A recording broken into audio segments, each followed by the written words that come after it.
Gets whipped it away. এবার যেন BPL এর আগে হার্ড হিটার ব্যাটসম্যান গেলেন ম্যাক্সওয়েলকে দলে নিয়ে দারুণ চমক দেখালো ঢাকার সুপারস্টার তারকা শাকিব খান। আর যেটা দেখার পরে রীতিমতো অবাক হয়েছেন বিপিএল লিগের ফ্রাঞ্চাইজিগুলো। কারণ হয়েছে গেলেন ম্যাক্সওয়েলকে গতবার যেন বরিশালে হয়ে আসার কথা থাকলেও সামান্য একটু ভুলের কারণে ম্যাক্সওয়েলের আসা হয়নি বিপিএল ম্যাচে। আর সেই সুযোগটা যেন কিছুতে হাতছাড়া করতে চায় না ঢাকার সুপারস্টার তারকা শাকিব খান। শাকিব খানের কথা হলো যে যদি গেলেন ম্যাক্সওয়েলের মতো হার্ড হিটার ব্যাটসম্যানকে দলে নিতে আমার কোটি কোটি টাকাও লাগে, তারপর আমি হার্ড হিটার ব্যাটসম্যানকে আমার দলে নিয়ে ছাড়বো আমি।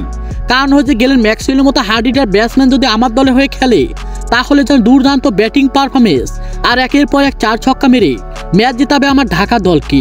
তাকে যেন দেখা যায় ফ্রান্সাইজি লিগ এমনকি নিজের দলের হয়ে হার্ড হিটার ব্যাটিং পারফরমেন্স করে একের পর এক 4 ছক্কা মেরে ম্যাচ জিততে থাকেন এই গেলেন ম্যাক্সওয়েলের মতো হার্ড হিটার ব্যাটসম্যান। আর সেই সুযোগটা যেন আমি কিছুতে হাতছাড়া করব না, এমনকি অন্য কোনো দলেরও হতে দিব না এমন গেলেন ম্যাক্সওয়েলের মতো হার্ড হিটার ব্যাটসম্যানকে। আর তাই আমি টাকার পরোয়া না করে এমন হার্ড হিটার ব্যাটসম্যানকে দলে নিয়ে ছাড়বো আমি। আর এমনটা শাকিব খানের মুখে শোনার পরে যেন রীতিমতো অবাক হয়েছেন বিপিএল লিগের ফ্রাঞ্চাইজিগুলো, এমনকি হাজার হাজার কোটি কোটি ক্রিকেট ভক্ত সমর্থকরা।